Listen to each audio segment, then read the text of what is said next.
I should have seen it coming from the way my father constantly compared me to my sister during family dinners. The way my mother's smile would tighten whenever I mentioned my career plans. The hushed conversations that would abruptly end when I walked into a room. But somehow, I still wasn't prepared for that winter afternoon when my father, sitting behind his imposing mahogany desk in his study, looked me straight in the eyes and said, "Victoria will be inheriting everything when I'm gone. You've never shown the responsibility or commitment this family requires." I felt the floor shift beneath me, my vision blurring at the edges as his words sank in. Everything. The family estate. The business my grandfather had built from nothing. The legacy I'd spent years preparing to carry forward. All of it, gone in a single sentence. "Dad," I managed to say, my voice surprisingly steady despite the earthquake happening inside me. "What are you talking about? I've been working at the company for 5 years. I've doubled our client base in the East Coast division." My mother stood by the fireplace, her arms crossed tightly over her chest, eyes focused on the antique clock above the mantel rather than meeting my gaze. Victoria, my younger sister by 3 years, sat in the leather armchair by the bookcase, somehow looking both triumphant and uncomfortable. "Numbers on a spreadsheet don't make a leader, Elizabeth," my father sighed, as if explaining something, painfully obvious to a child. "Victoria understands the Hamilton family values. She represents us properly in the community. She married well. She's building a family." The unspoken criticism hung in the air between us. I hadn't married the son of one of his business associates. I had chosen a career over immediately starting a family. I had moved to Chicago instead of staying in our small Connecticut town where the Hamilton name opened every door. "So, this is about me not fitting your perfect mold?" I asked, feeling heat rising in my cheeks. "About me wanting to build something on my own terms?" My father's jaw tightened, that familiar gesture that had intimidated me throughout childhood. "This is about making the right decision for the future of everything our family has built over 3 generations. Victoria finally spoke, her voice carrying that practiced softness she used when trying to appear reasonable. "Lizzie, you've always been so independent. You don't need the inheritance the way I do. My foundation work doesn't pay what your corporate job does." I almost laughed. Her foundation work consisted of attending charity galas and sitting on boards where my father had purchased her position through generous donations. Meanwhile, I had worked my way up from entry level despite carrying the Hamilton name, determined to prove my worth through actual results. "The decision is made," my father continued, shuffling papers on his desk as if the matter was closed. "Victoria will inherit the estate and majority control of Hamilton Industries. You'll receive a small trust fund, of course. We're not cutting you off entirely." Small trust fund. The words echoed in my mind. After 15 years of sacrificing, weekends, holidays, relationships, pouring every ounce of my energy into proving myself worthy of the family legacy, I was being offered scraps from the table. I looked at my mother, searching for any sign of support, but she remained silent, her eyes still avoiding mine. We had once been close, before Victoria blossomed into the perfect society daughter my mother had always wanted, before I chose a different path. "Dad, I've dedicated my life to this company," I said, fighting to keep my voice from breaking. "I've earned my place. You've been playing at business," he dismissed with a wave of his hand. "The real work, the real responsibility, requires someone who understands family comes first." My sister shifted in her seat, having the decency to look at least slightly uncomfortable. "It's not just about business acumen, Lizzie. It's about carrying forward the family values, maintaining our position in society." I turned to her, really looking at her for the first time during this ambush. "And you think you've earned this?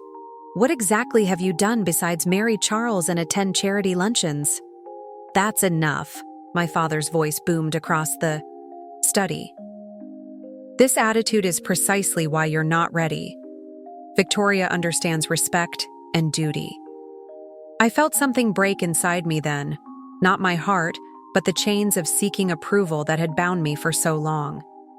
28 years of trying to earn the love that should have been freely given, of compromising who I was to fit their expectations. I stood straighter, smoothing down the skirt of my business suit. "You're right about one thing," I said quietly. "I am independent, and I don't need your money to prove my worth." My father's eyebrows rose slightly, surprise flickering across his face. He'd expected begging, tears, promises to change. Not this calm defiance. "You'll regret this attitude," he warned, his voice dropping to that dangerous quiet tone I remembered from childhood. Family legacy is everything in our world.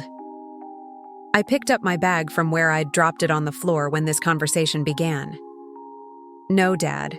Family should be everything. Legacy is just what people remember when you're gone." I walked out of my father's study with my head held high, but the moment the heavy oak door closed behind me, I felt the first crack in my composure.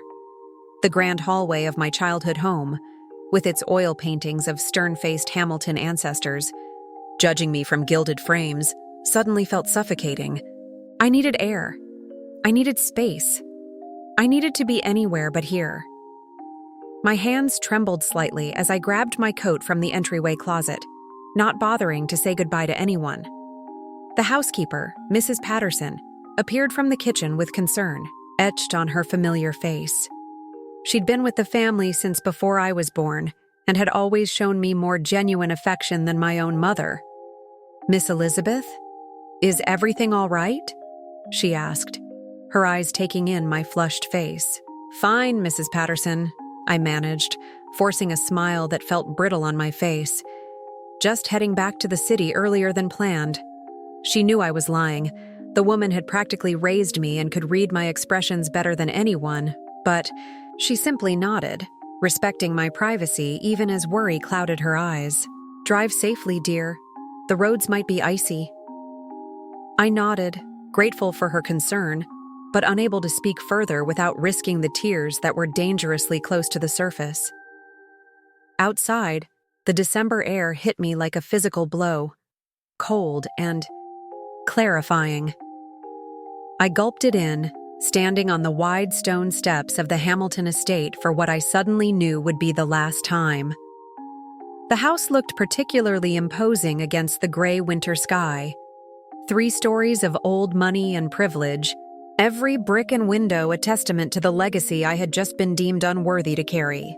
I had spent my childhood trying to feel like I belonged here, and my adulthood trying to prove I deserved it.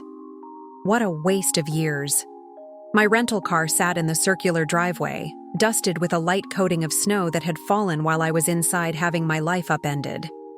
As I slid into the driver's seat, my phone buzzed with a text. "Victoria. I'm sorry it went down like this. Can we talk?" I tossed the phone onto the passenger seat without responding. Whatever justifications or placations she wanted to offer could wait. Forever, preferably. The drive back to my hotel in town was a blur, my mind replaying the conversation in painful loops. What hurt most wasn't the inheritance itself. I had my own money, my own success. But the casual way they had dismissed everything I'd accomplished, as if all my education, my career achievements, my independence were somehow failures rather than strengths. By the time I checked out of the hotel the next morning, I had made a decision. No more seeking approval from people who would never give it. No more measuring my worth against their impossible standards. No more pretending to be someone I wasn't to fit into the narrow box labeled Hamilton. What my family didn't know, what they had never bothered to ask about, was that I had been building something of my own for the past 3 years. Something separate from the family name and money. Something that was entirely mine. Valence Partners had started as a side project, a boutique consulting firm specializing in helping traditional companies transition to more modern business models. I had founded it with 2 former classmates from business school, using my own savings and keeping my involvement quiet, partly to avoid accusations of trading on the Hamilton name, and partly because I knew my father would see it as a betrayal of family loyalty. In 3 years, we had grown from a 3-person operation working out of my Chicago apartment to a respected firm with offices in Chicago and Boston, 28 employees, and a client list that included several Fortune 500 companies. We were still small by industry standards, but our growth trajectory was exceptional, and it was mine, built on my ideas, my work ethic, my vision. I hadn't told my family about Valence, not because I was ashamed, but because I'd wanted to prove something to myself first, that I could succeed without the Hamilton name opening doors. I had planned to tell them eventually, when the time was right, when my success was undeniable. Now, that revelation would never come. They had made their choice, and so had I. The 3-hour flight back to Chicago gave me time to think, to plan, to begin the process of cutting ties. I wasn't going to make a scene or declare some dramatic family disownment. I would simply fade away, stop calling, stop visiting, stop pretending we were a real family rather than a business arrangement with blood ties. By the time my plane touched down at O'Hare, I felt lighter somehow. The hurt was still there, a dull ache beneath my ribs, but alongside it was something unexpected. Relief. No more performing. No more seeking approval that would never come. No more Hamilton family politics. As I waited for my luggage at baggage claim, I finally responded to Victoria's text from yesterday. Nothing to talk about. You got what you wanted. Congratulations. Then I blocked her number and my parents' numbers too. Clean break. New beginning. My apartment in Lincoln Park welcomed me like an old friend. Modern. Minimal. Nothing like the heavy opulence of the, family estate. I had chosen every piece myself, created a space that reflected who I actually was rather than who I was supposed to be. Here, surrounded by my choices rather than my inheritance, I could breathe again. I poured myself a glass of wine, sat at my desk overlooking the nighttime Chicago skyline, and opened my laptop. There was work to do. Valence Partners was on the verge of our biggest deal yet, a contract that would double our annual revenue if we landed it. And I was going to land it, not as Elizabeth Hamilton, heiress to a fortune, but as Liz Hamilton, founder and CEO of a company I had built with my own hands. Let them have their legacy. I was building my own. The next 6 months were the hardest of my life, and not for the reasons my family might have expected. I threw myself into work with an intensity that bordered on obsession, determined to prove to myself that I didn't need the Hamilton safety net. Mornings began at 5 a.m. with strategy calls to our East Coast clients. Evenings stretched past midnight as I refined proposals, analyzed market trends, and mapped expansion plans. My apartment became less of a home and more of a pit stop between meetings. My business partners noticed the change. Marco, our tech specialist, cornered me in the office kitchen one evening when everyone else had gone home. "You're going to burn out if you keep this pace," he said, leaning against the counter as I poured my 4th cup of coffee for the day. "What's driving this sudden push? We were already growing steadily." I considered deflecting, giving some vague answer about market opportunities, but Marco deserved better. He and Danny had taken a chance on me 3 years ago, agreeing to build Valence together when we were just 3 ambitious MBAs with more ideas than capital. "Family situation," I said, finally stirring cream into my coffee. "Let's just say I'm officially on my own now." Marco's brow furrowed. He knew bits and pieces about my family, enough to understand that being a Hamilton came with complicated expectations. "The trust fund get cut off?" he asked, then immediately raised his hands. "Sorry, none of my business." Almost laughed. "Worse, I've been officially deemed unworthy of the Hamilton legacy. The company, the estate, everything's going to my perfect sister." "Damn," Marco said softly. "That's cold." "It's clarifying," I replied, surprising myself with how true it felt. No more walking the line between being their version of a Hamilton and being myself. Now I just get to be me. Marco studied me for a moment. For what it's worth, I think you're better off. I've met enough trust fund kids to know most of them don't have half your drive or talent. His words shouldn't have mattered as much as they did. After years of measuring my worth against impossible family standards, hearing someone value me for the qualities my family dismissed felt revelatory. The Thornton deal became my white whale, the contract that would either make or break Valence's future. Ironically, Thornton Industries had been a Hamilton Industries competitor for decades.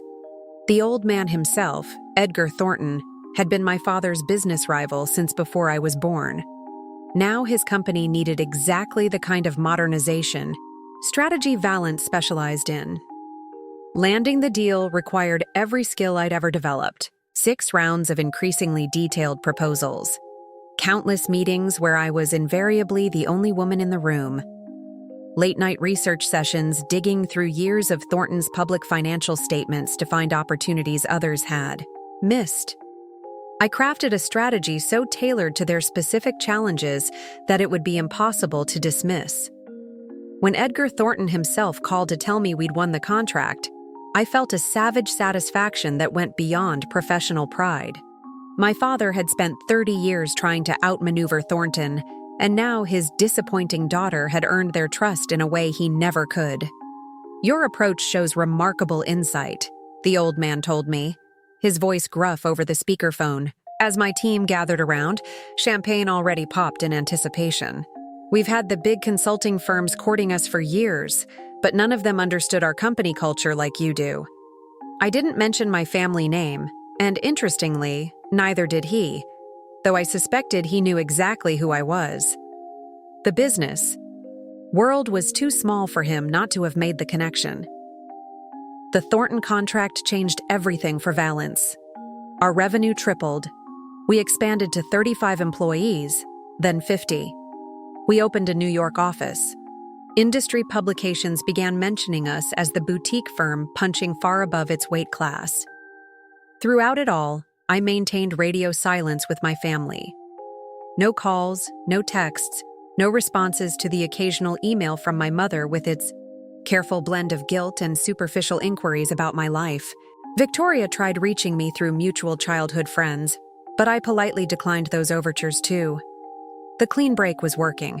Most days I could go hours without thinking about them at all. The only tie I couldn't quite sever was Mrs. Patterson. The housekeeper had been more of a mother to me than my actual mother, and when she called on my birthday, I couldn't bring myself to ignore it. "They miss you," she said gently, after we'd caught up on her grandchildren and her garden. "Your mother keeps your room exactly as you left it." "They miss the idea of me," I corrected her. "The daughter they wanted me to be, not who I actually am." Mrs. Patterson sighed. "People can change, Miss Elizabeth." "Some people," I agreed, "but not them."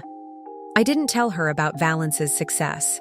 Part of me wanted her to know that I was thriving, not suffering as my parents probably imagined. But keeping that information private felt important somehow. My success wasn't for them, not even indirectly. What I didn't realize then was that my silent success wouldn't stay silent forever. In a world where business news travels at the speed of a tweet, it was only a matter of time before the Hamilton family discovered that their discarded daughter had built something remarkable.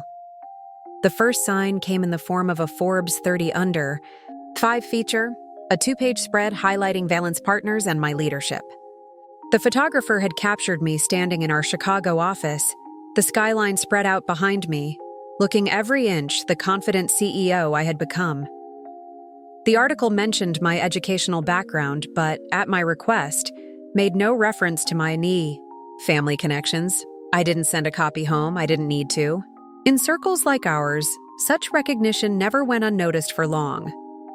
The call came on a Wednesday afternoon, 18 months after I had walked out of my father's study. I was in the middle of a strategy meeting when my assistant popped her head, apologetic but insistent. There's a Victoria Hamilton on line 3. She says it's urgent. Family emergency. The room went quiet. My team knew enough about my background to recognize the name, even if we never discussed my family connections. I kept my expression neutral, though my heart had begun racing against my will. "Take a message," I said, turning back to the presentation. "On the screen." "She says it's about your father," my assistant added, hesitating. "Something about a stroke." The word hit me like a physical blow. Despite everything, despite the rejection and the hurt, the thought of my father, the indomitable Richard Hamilton, laid low by illness, seemed impossible. For a moment, I was a little girl again, looking up at him with a mixture of awe and fear, desperate for approval I rarely received. "I'll take it in my office," I said, standing. "Can we reconvene in 30 minutes? The conference room emptied quickly, my team filing out with concerned glances but no questions. I waited until the door closed behind them before picking up the phone. "Victoria," I said, my voice cooler than I felt. "What happened?" "He collapsed during a board meeting yesterday," my sister said, her voice rough with what sounded like hours of crying. "They're calling it a massive stroke. He's in the ICU at Mount Sinai. They don't know if he'll wake up." I sank into my chair, the news stealing the strength from my legs. "Have they given you any prognosis?" "The doctors say the next 72 hours are critical." She paused, and I could hear her struggling to compose herself. "Lizzie, I know things are strained, but Mom is falling apart. I'm trying to handle everything, the company, the medical decisions, her, and I can't do this alone."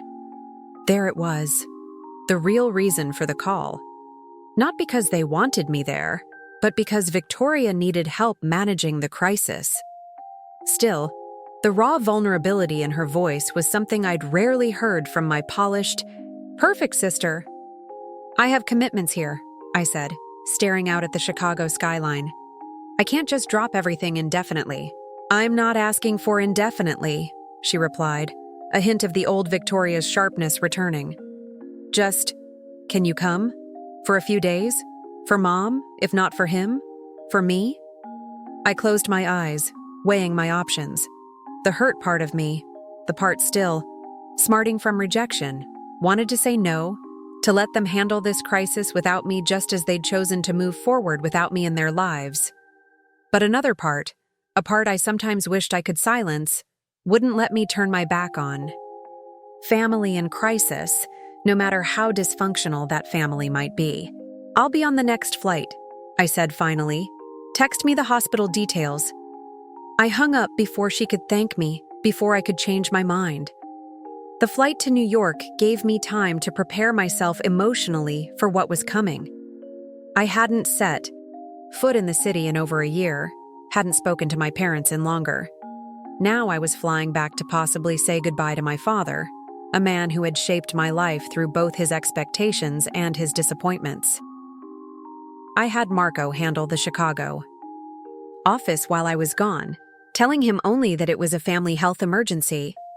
He didn't press for details, just promised to keep everything running smoothly. In 18 months, Valence had grown sturdy enough to function without my constant presence. Another achievement my family would never fully appreciate. Mount Sinai. Hospital was a maze of sterile corridors and hushed conversations. I found my way to the neurological ICU, steeling myself before pushing through the double doors. Nothing could have prepared me for the sight of my father, the man who had loomed so large in my life, reduced to a still form in a hospital bed, surrounded by beeping monitors and IV lines. My mother sat beside him, her elegant posture abandoned, as she hunched forward in the visitor's chair, one delicate hand resting on his. She looked smaller somehow, older than her 62 years. When she glanced up and saw me, her eyes widened with something like relief. "Elizabeth," she said, rising unsteadily to her feet. "You came." "Of course I came," I replied, the words coming out more stiffly than I'd intended. She crossed the room and embraced me, an unexpected gesture from a woman who had always been sparing with physical affection. I stood awkwardly in her arms for a moment before returning the hug, feeling the fragility of her frame beneath her expensive cashmere sweater. "How is he?" I asked when she finally released me. "Stable, they say." She glanced back at the bed, but he hasn't regained consciousness. The neurologist says there's significant damage. Her voice broke on the last word. I approached the bed cautiously, as if my father might suddenly sit up and demand to know why I had dared to return after being deemed unworthy of the Hamilton legacy. Instead, he lay motionless, his face slack, the only signs of life the mechanical rise and fall of his chest and the steady beeping of the heart monitor. "Where's Victoria?" I asked, unable to look away from the unrecognizable figure in the bed. "Dealing with the board. There's been uncertainty since Richard's collapse." My mother twisted her wedding ring nervously. "They've called an emergency meeting." I frowned. "Why isn't she here? Dad's condition is obviously more important than a board meeting." My mother looked uncomfortable. "Things at Hamilton Industries have been complicated lately. Victoria is trying to maintain stability." Something in her tone made me suspicious. My father had always maintained iron control over his board of directors. For them to call an emergency meeting while he lay unconscious in a hospital bed suggested problems that predated his stroke. Before I could press further, the door opened and Victoria entered. Looking every inch the Hamilton heiress in a tailored suit, her hair swept into a perfect chignon. Only the shadows under her eyes betrayed the stress she was under. She stopped, short when she saw me, as if surprised I had actually come despite my promise. "Elizabeth, thank you for coming." "Victoria," I acknowledged with a slight nod. "How was the board meeting?" Her expression tightened almost imperceptibly. "As well as could be expected, given the circumstances." She turned to our mother. "The neurologist wants to speak with us. He has the latest scan results." I moved to follow them, but Victoria paused. "Family only for this discussion." The dismissal was clear and deliberate. Despite calling me back, for this crisis, Victoria was maintaining the boundaries our father had established. I was not truly family anymore, not in the ways that mattered. "I am family," I said quietly, meeting her gaze without flinching, "whether you like it or not." For a moment, Victoria looked like she might argue, but our mother intervened with unexpected firmness. "Both of my daughters will hear what the doctor has to say." Her voice carried a rare note of authority that surprised us both. Victoria pressed her lips together but nodded curtly, gesturing for me to follow. The neurologist, a serious-looking woman in her 50s, met us in a small consultation room down the hall. Dr. Patel, according to her name tag, wasted no time on pleasantries. "The latest scans confirm what we suspected," she said, bringing up images on her tablet. "Mr. Hamilton experienced a hemorrhagic stroke affecting the left hemisphere. We've managed to stop the bleeding, but the damage is extensive." "What does that mean for his recovery?" Victoria asked, her voice tight with control. Dr. Patel's expression remained neutral, professional. "If, and I must emphasize if, he regains consciousness, he will likely have significant right-side paralysis. Speech and language functions may be severely impaired. Cognitive abilities will almost certainly be affected." My mother made a small, pained sound. I reached for her hand without thinking, and she gripped mine with surprising strength. "You said, if he regains consciousness," I noted. "What are the chances?" The doctor met my gaze directly. "Given the extent of the damage and his current condition, perhaps 30%. And that percentage decreases with each day he remains unconscious." Victoria's composure cracked slightly. "But he's Richard Hamilton. Surely there are specialists, experimental treatments." "Ms. Hamilton," Dr. Patel interrupted gently, "I understand this is difficult. We are providing the best possible care, but medicine has its limitations, even for patients with significant resources. The consultation continued, a blur of medical terminology and cautious prognoses. Throughout it all, I noticed something unexpected. Victoria seemed completely out of her depth. She, who had always projected such confidence, who had been deemed worthy to take over the family empire, appeared overwhelmed by the medical decisions now thrust upon her. When we returned to the ICU, my mother resumed her vigil at my father's bedside. Victoria checked her phone obsessively, her brow furrowing deeper with each message. "Problem?" I asked, not expecting a real answer. To my surprise, she sighed heavily and dropped into a chair. The board is in a panic. Dad was in the middle of negotiating the Westmark acquisition when She gestured helplessly toward the hospital bed. The deal is time-sensitive, and without his guidance, I studied my sister carefully. The perfect Victoria I remembered would never have admitted vulnerability, especially not to me. This was new territory. "What does the contract look like?" I asked, professional curiosity getting the better of old resentments. She blinked, as if surprised by the question. "It's a standard acquisition with some complicated tax implications. Dad was handling it personally. And the board isn't confident you can take it over." A flash of the old Victoria returned in her defensive posture. "They're being cautious. I've been involved in all the major decisions, but Dad kept certain aspects close to the vest." "That sounds like him," I murmured, memories of my own frustrations, with our father's controlling management style surfacing unexpectedly. An uncomfortable silence fell between us, broken only by the rhythmic beeping of the monitors. After a few minutes, Victoria spoke again, her voice lower. "The company is in trouble, Liz." The use of my preferred nickname, which she'd always pointedly avoided, caught my attention. "Dad wouldn't admit it to anyone, but we've been losing market share for the past 3 years. The Westmark acquisition was supposed to be our turnaround strategy." This admission stunned me.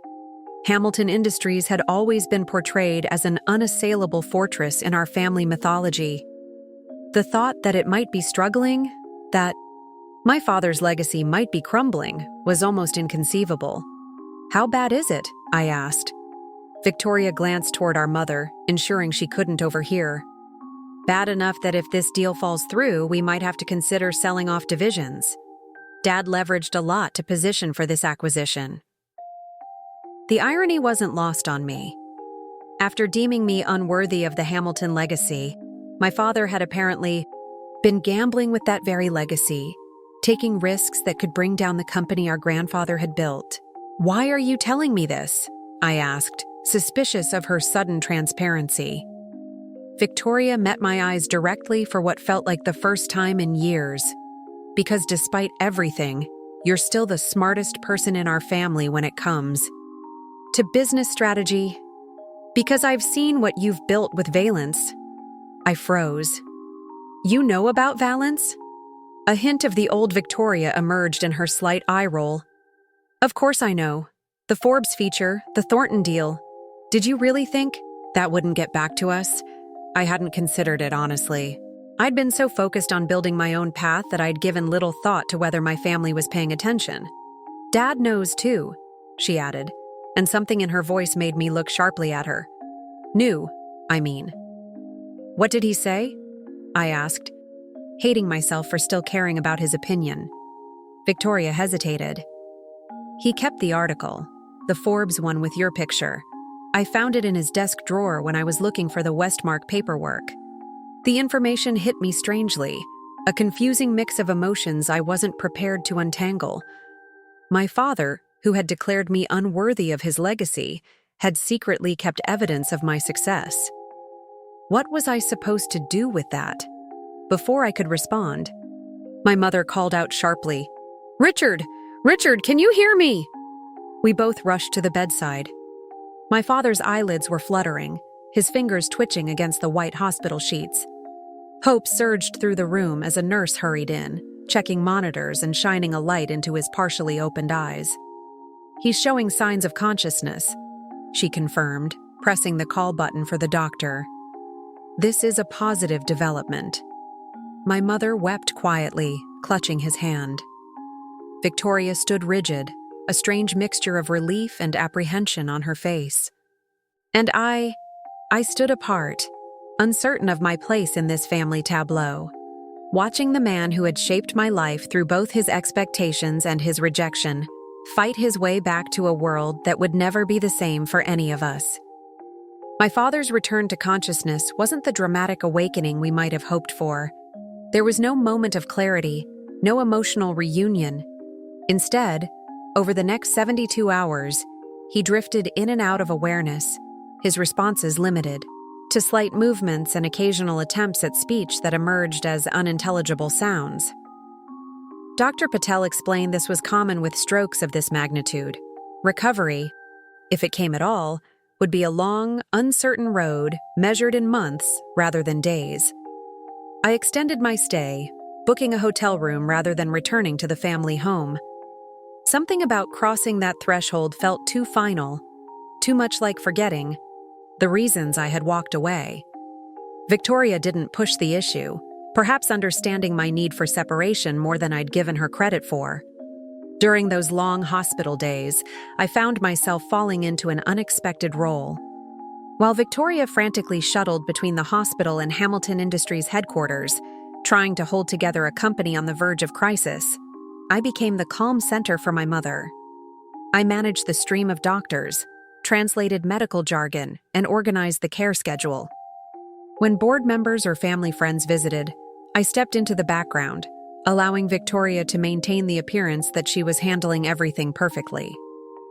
It was during one of these visits, a courtesy call from Edgar Thornton himself, that my carefully maintained boundaries began to crumble. The old man entered the hospital room with the confident stride of someone accustomed to commanding attention, even in somber circumstances. He nodded respectfully to my mother, exchanged pleasantries with Victoria, and then paused when he noticed me sitting quietly in the corner. "Miss Hamilton?" he said, his bushy eyebrows rising slightly. "I didn't expect to see you here." "Mr. Thornton," I acknowledged, rising to shake his hand. "You two know each other?" Victoria asked, surprise evident in her voice. Edgar Thornton smiled, the expression softening his usually formidable countenance. "Indeed, Miss Hamilton, Elizabeth, has been instrumental in revolutionizing several aspects of our operations at Thornton Industries." He turned to me with genuine respect in his eyes. "Your team at Valence Partners has exceeded every expectation." The look on Victoria's face would have been comical under different circumstances, a mixture of surprise and something that might have been reassessment. My mother, too, seemed taken aback, her eyes darting between me and the man who had been my father's chief rival for decades. "I didn't realize you were working with Thornton Industries," my mother said, her voice carefully neutral. "One of our many clients," I replied with equal neutrality. Thornton, perhaps sensing the undercurrents, changed the subject smoothly. "How is Richard progressing?" he asked, turning his attention to the still figure in the hospital bed. As Victoria updated him on our father's condition, I noticed Thornton studying me with thoughtful consideration. When he prepared to leave 20 minutes later, he paused beside me. "I'd like to speak with you privately, if you have a moment," he said, voice lowered. Curious, I followed him into the hallway. Once out of earshot of my family, he turned to me with unexpected directness. "I understand there's been a rift between you and Hamilton Industries," he said, dispensing with pretense. "Industry gossip travels." I maintained a professional smile. "My relationship with my family is complicated, but it doesn't affect my work with Thornton Industries." He nodded, accepting this without pressing.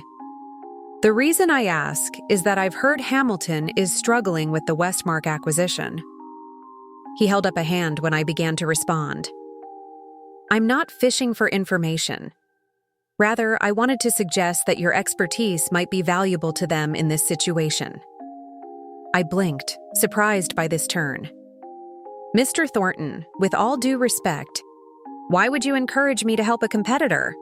The old man smiled, the expression surprisingly genuine. I've competed with your father for over 30 years. It was always most satisfying when we were both at the top of our game. His expression sobered. Besides, there are 5,000 people employed by Hamilton Industries. Their livelihoods shouldn't be casualties of corporate missteps or family disagreements. His words stayed with me long after he departed. 5,000 employees whose jobs might be at risk if Hamilton Industries faltered. People with families, mortgages, dreams of their own that had nothing to do with the personal drama between me and my father. That evening, I found Victoria alone in the hospital cafeteria, staring blankly at a cup of coffee that had likely gone cold hours ago. The perfect hair and makeup she'd maintained through the first days of crisis were slipping, dark circles visible beneath her eyes despite her best efforts to conceal them. "You should get some real sleep," I said, sliding into the chair across from her. "You look terrible." A ghost of a smile crossed her face. Still the tactful sister. She pushed the coffee away with a sigh. "I can't afford to sleep. The Westmark deal is falling apart, and the board is meeting tomorrow to discuss contingency options, which is code for selling off divisions." I hesitated, wrestling with my own conflicted feelings. Part of me, the hurt, rejected part, wanted to let her struggle, to let my father's precious company falter without my help. But another part recognized that Victoria was drowning, in over her head in a situation she hadn't been properly prepared to handle. "Let me see the acquisition paperwork," I said finally. Victoria's head snapped up. "What?" "The Westmark deal. I want to look at it." I met her questioning gaze steadily. "I've handled similar acquisitions at Valence. Maybe I'll see something you've missed." Suspicion flashed across her face. "Why would you help? After everything?" It was a fair question, one I was still asking myself. "Not for Dad," I said truthfully. "Not even for you, really. For the 5,000 people who didn't do anything to deserve losing their jobs because our family can't function properly." Victoria studied me for a long moment, perhaps searching for hidden motives or traps. Finally, she reached for her leather portfolio and withdrew a thick folder of documents. "This is everything," she said, sliding it across the table. "The current offer, the financial disclosures, the projections. Dad was in the middle of renegotiating certain terms when..." She gestured vaguely toward the upper floors where our father lay. I opened the folder and began skimming the contents, my mind easily shifting into the analytical mode that had made me so effective at Valence. Within minutes, I was fully absorbed in the details of the acquisition, the complex tax structure, the integration challenges, the regulatory hurdles. "This doesn't make sense," I murmured, mostly to myself. "What doesn't?" Victoria leaned forward. I tapped a page of financial projections. "These numbers, the growth assumptions are wildly optimistic, and the valuation methodology is..." I flipped through more pages, connecting pieces. "Victoria, this deal would be a disaster for Hamilton Industries, even if it went through as planned." She paled slightly. "What are you talking about? Dad spent months structuring this." I laid out several documents side by side. "Look here and here. Westmark has been systematically overvaluing their assets and hiding significant liabilities. These projected synergies," I pointed to another page, "pure fantasy. If Hamilton acquires Westmark on these terms, you'd be taking on a financial black hole." Victoria stared at the paperwork, then at me. "How can you see this so clearly when no one else caught it? The board reviewed everything." I thought about my years at Valence, the skills I'd developed working with struggling companies, the patterns I'd learned to recognize. "It's what I do," I said simply. "It's what I've become good at." A complicated expression crossed Victoria's face, something between admiration and chagrin. "So you're saying Dad was making a massive mistake?" I hesitated, choosing my words carefully. I'm saying that perhaps his judgment was already affected before the stroke. These aren't the kinds of details Richard Hamilton would have missed at the top of his game. The implication hung in the air between us. Our father, the infallible business titan, had been slipping. The man who had deemed me unworthy of his legacy had been in the process of potentially destroying that legacy through a catastrophic business decision. Victoria's phone buzzed with an incoming call. She glanced at it and sighed. The board chairman. Again? She stood, gathering her things. I have to take this. I nodded, continuing to examine the documents as she stepped away to answer. By the time she returned 10 minutes later, I had outlined 3 alternative approaches to the Westmark situation, each one addressing different aspects of Hamilton Industries' current challenges. Victoria looked at my notes, her expression unreadable. Then, to my surprise, she asked, "Will you come to the board meeting tomorrow?" I spent that night in my hotel room reviewing every aspect of Hamilton Industries' financials, annual reports, and market position. The more I dug, the clearer the picture became. My father's company wasn't just struggling, it was in serious trouble, masked by accounting maneuvers and temporary fixes that couldn't hide the underlying structural problems. The Westmark acquisition, far from being a salvation, would have accelerated the collapse. By morning, I had a comprehensive understanding of the situation and a strategic approach for the board meeting. I dressed carefully in one of the Power CR suits I'd packed for my unexpected extended stay. Charcoal gray with subtle pinstripes, my battle armor for the corporate arena. As I fastened my grandmother's pearl earrings, the only family heirloom I'd taken when I left, I reflected on the irony of stepping back into Hamilton Industries to potentially save the legacy I'd been deemed unworthy to carry. Victoria met me in the hospital lobby, looking marginally more rested but still tense. "Mom's going to stay with Dad," she said by way of greeting. I told her we had meetings about the company. "Did you tell her I'm coming to the board meeting?" I asked as we walked toward the waiting town car. Victoria hesitated. "Not exactly. I thought it might be easier to present it as a fait accompli rather than something to debate." I nodded, understanding the strategy. Our mother had always deferred to our father on business matters, but she might have complicated feelings about my sudden involvement in the company I'd been explicitly cut out of. The ride to Hamilton Tower was silent, each of us lost in our own thoughts.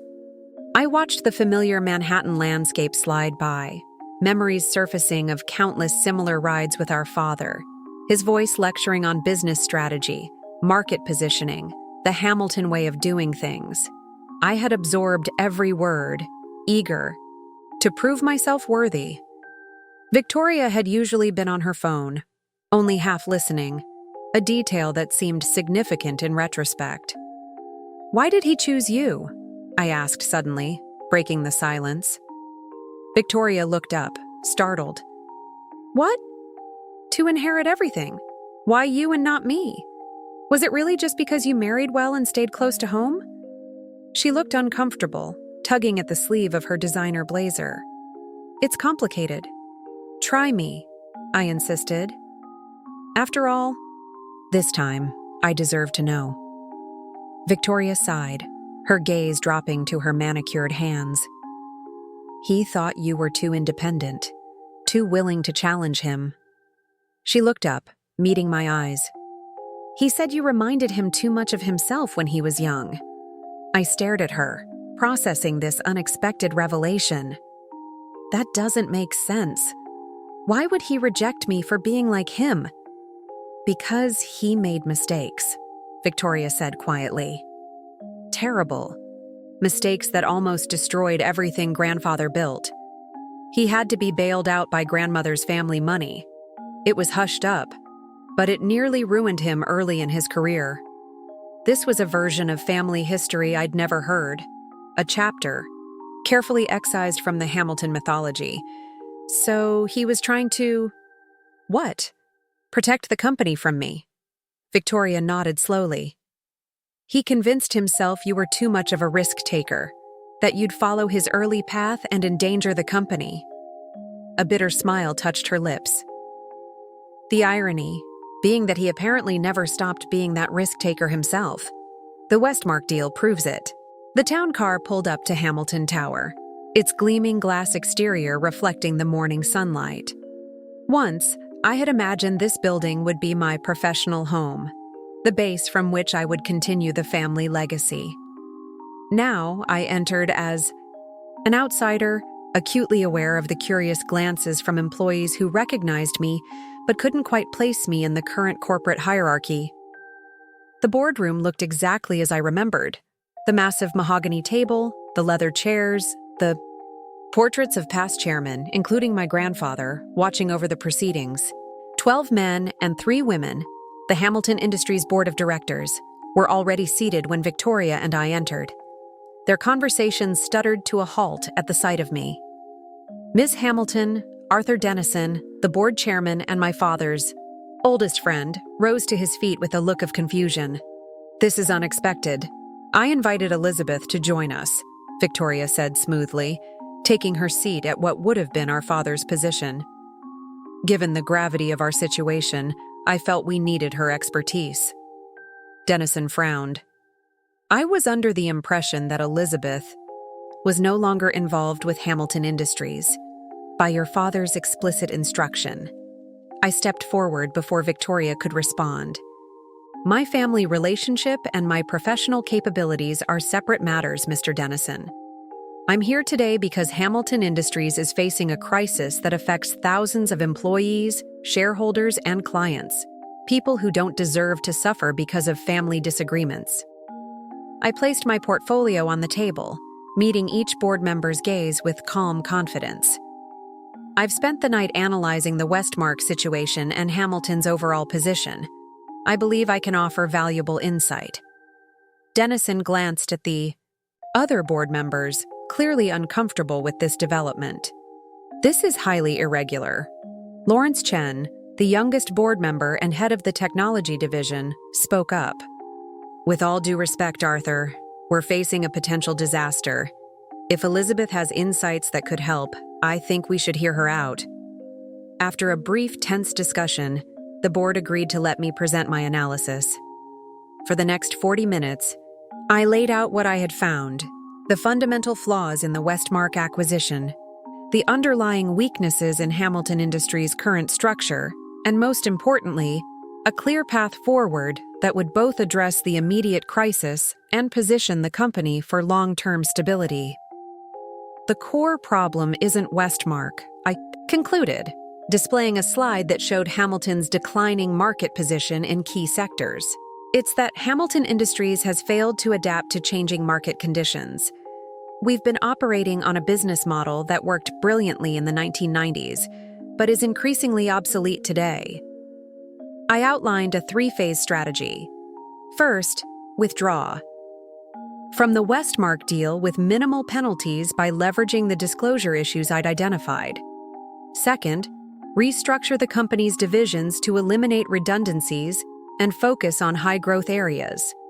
And third, implement a modernization program similar to what Valens had successfully executed for other traditional companies. When I finished, the room was silent. Victoria was staring at me with an unreadable expression. Then, Lawrence Chen began a slow, deliberate applause. "That," he said, "was the most insightful analysis I've heard in this room in years." Other board members nodded in agreement, the atmosphere shifting from skepticism to cautious optimism. Even Dennison seemed reluctantly impressed. "The question," he said, leaning forward, "is whether you're offering to help implement this strategy, Elizabeth, or merely providing a parting consultation." All eyes turned to me, awaiting my answer. It was a pivotal moment, an invitation back into the company that had rejected me, a chance to save the legacy I'd been told I didn't deserve. "I'm not interested in taking over," I said carefully. "I have my own company that needs my attention, but I'm willing to serve as a consultant during this transition, working alongside Victoria to stabilize Hamilton Industries." I glanced at my sister, wondering how she would react to this proposal. To my surprise, she nodded without hesitation. Elizabeth and I will work together to implement this strategy, she said with authority. And I think we should compensate Valent's partners appropriately for her expertise. The meeting continued for another hour as we hammered out details and assigned responsibilities. By the time we adjourned, the mood had transformed from crisis management to focused determination. Hamilton Industries had a path forward, one that would preserve jobs and restore stability. As the board members filed out, several stopped to shake my hand or express their appreciation. Dennison was the last to leave, pausing beside my chair. "Your father would be proud," he said quietly. I met his gaze steadily. "With all due respect, Mr. Dennison, my father made it very clear that my accomplishments weren't what he valued. I'm not doing this for his approval." The old man studied me for a moment, then nodded slowly. "Perhaps that's precisely why you were the right person for this moment. You're not bound by his approval, or his mistakes."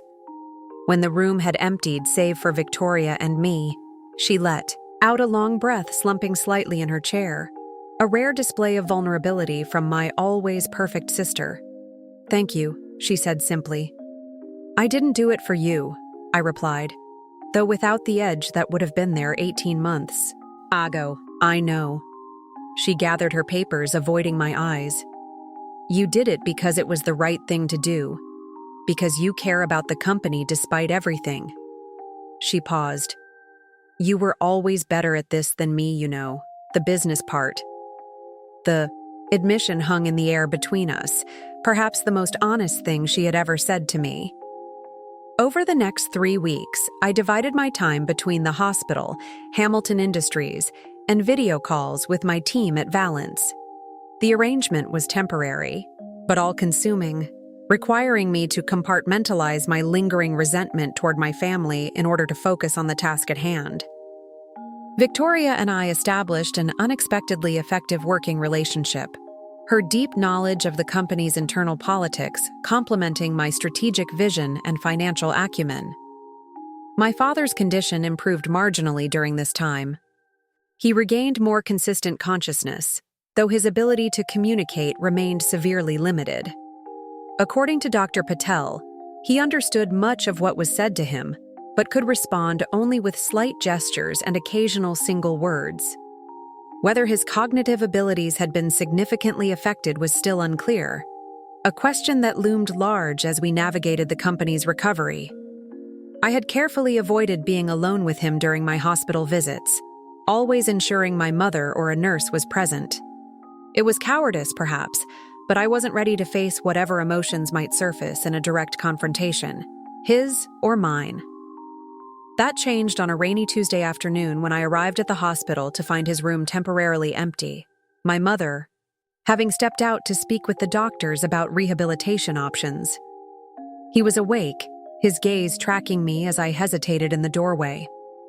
For a moment, I considered retreating, waiting for my mother's return.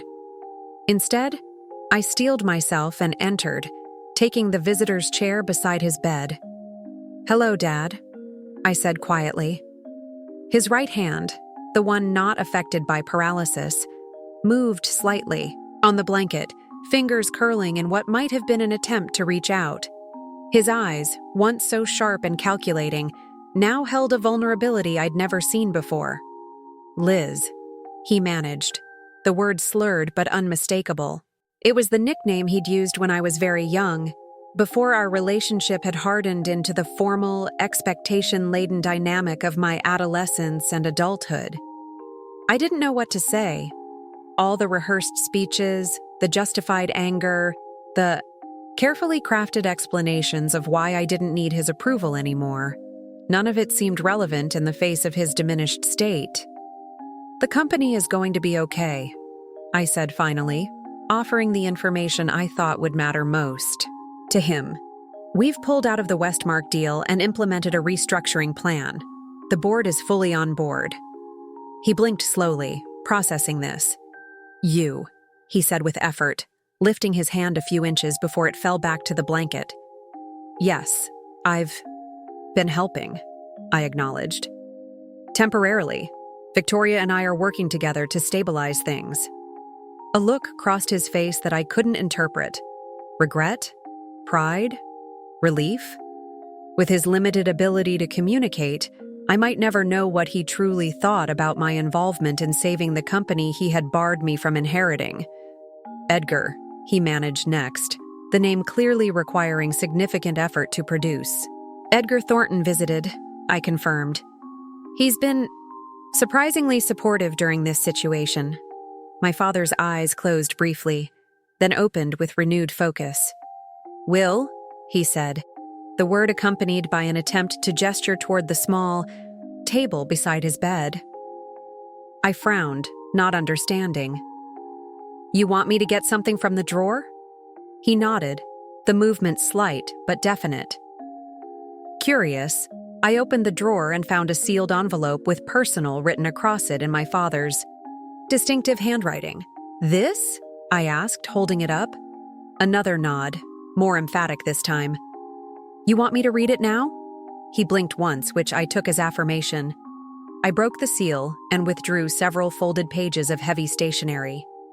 The document was dated just 3 months earlier, well after he had disinherited me, but before his stroke. As I began to read, my hands started to tremble. It was a codicil to his will, drawn up privately and not yet filed with the family lawyers. In it, my father had reversed his earlier decision, splitting the Hamilton estate and company shares equally between Victoria and me. More shocking than the reversal itself was the reasoning he provided. Having observed my daughter Elizabeth's success with her independent venture, Valence Partners, I have come to recognize that her approach to business, while different from the traditional Hamilton model, demonstrates an adaptability and foresight that may be essential for Hamilton Industries' future survival in a changing marketplace. My previous judgment was hasty and rooted in fear rather than wisdom. I looked up from the document, finding my father watching me intently, his gaze more lucid than I'd seen since his stroke. You changed your mind, I said, my voice barely above a whisper. Before the stroke. Why didn't you tell me? He struggled visibly, frustrated by his inability to express complex thoughts. Proud, he finally managed, the word containing a lifetime of meaning. Whether he meant he was too proud to admit his mistake, or that he was proud of what I had accomplished, I couldn't be sure. Perhaps it was both. I sat in silence, processing this revelation. The irony was almost too perfect. My father had recognized his error and attempted to correct it, only to be struck down before he could share his change of heart. Now the company he had tried to protect from me needed my help to survive. Does Victoria know about this? I asked. He shook his head slightly. Does Mom? Another negative response. I refolded the document, suddenly uncomfortable with the power it represented. This codicil, not yet legally filed, gave me leverage I hadn't sought. The very inheritance that had once seemed so important to me. What do you want me to do with this? I asked, keeping my voice neutral. He held my gaze, a flash of the old Richard Hamilton appearing in his eyes. Right, he said with effort. Do right. Before I could ask him to clarify what right meant. In this context, the door opened and my mother returned, followed by Dr. Patel. The moment for private conversation had passed, but the document in my hand had fundamentally altered the landscape of our family dynamics once again. I excused myself, needing space to think. In the hospital garden, I sat on a bench beneath a flowering dogwood tree, the codicil heavy in my hands. The validation I had once craved from my father was here in black and white, too late to heal the original wound, but early enough to complicate an already complex situation. My phone buzzed with a text from Victoria. Board approved the restructuring plan unanimously. We're announcing tomorrow. Dinner to celebrate? I stared at the message, then at the document in my hand. What was the right thing to do? Tell Victoria immediately? Keep it to myself until our father recovered enough to make his wishes clear? Use it as leverage to secure my position in the company I had been helping to save? The old Elizabeth, the one desperate for her father's approval, might have seen this as vindication, as a weapon to reclaim what had been taken from her. But I wasn't that person anymore. Valence had shown me I could build something valuable on my own terms, without the Hamilton name opening doors. The question wasn't whether I deserved a share of the Hamilton legacy, it was whether I even wanted it anymore. I met Victoria at an upscale Italian restaurant in Midtown that evening, the codicil locked safely in my hotel safe. I hadn't decided what to do about it yet, needing time to process its implications and consider all angles before taking action. The document's existence hung over me like an invisible cloud as I watched my sister approach the table, looking more relaxed than I'd seen her since our father's stroke. "You look pleased with yourself," I observed as she sat down. "We pulled off a miracle today," she replied, signaling for wine. "The board is completely aligned with the restructuring plan, the banks have agreed to the revised terms, and the market, analysts are already responding positively to the rumors of our strategic shift." She smiled, a genuine expression that reminded me fleetingly of the sister I'd known before adult ambitions and family politics had driven us apart. "We actually did it, Liz." "You did it," I corrected her. "I just provided the roadmap." Victoria shook her head. "Don't downplay your role. Without your analysis, we'd still be hurtling toward disaster with Westmark." She paused as the waiter poured our wine. "The board members can't stop talking about you, you know. Lawrence Chen asked if there was any chance you might consider joining Hamilton Industries permanently." I sipped my wine, buying time before responding. "I have a company of my own to run." "I know," she acknowledged, studying me with unusual thoughtfulness. "And you've built something impressive. More impressive, maybe, than anything Dad gave me." The candid admission caught me off guard. "I thought you wanted Hamilton Industries. The legacy, the power, the social position, it always seemed to matter more to you than it did to me." Victoria traced the rim of her wine glass, her expression pensive. "I wanted Dad's approval. The company was just the most direct path to getting it." She looked up, meeting my eyes directly. "Isn't that what you wanted too?" The question cut, closer to the bone than I cared to admit. "Maybe once," I conceded. "But not anymore." "What changed?" she asked. I did. I sat back, considering how to explain the transformation of the past 2 years. When Dad cut me out, it was devastating. But it also freed me to build something that was entirely mine, something based on my own vision, not his expectations. Valence succeeds or fails based on my decisions, my abilities. There's a clarity in that I never had at Hamilton Industries. Victoria nodded slowly. I envy that sometimes. The freedom. She took a larger sip of wine. "Can I tell you something? I've never admitted to anyone." I gestured for her to continue, curious about this unexpected moment of vulnerability from my usually guarded sister. "I was terrified when Dad named me his successor," she said quietly. "I knew I wasn't ready, not..." "Really?" I'd been playing the part he wanted to see, but deep down, I knew I didn't have what it takes to run the company the way he did. She gave a small, self-deprecating laugh. "These past weeks have only confirmed it. Without you stepping in, I would have presided over the collapse of everything he built." Her confession hung in the air between us, reshaping my understanding of the family dynamics I'd resented for so long.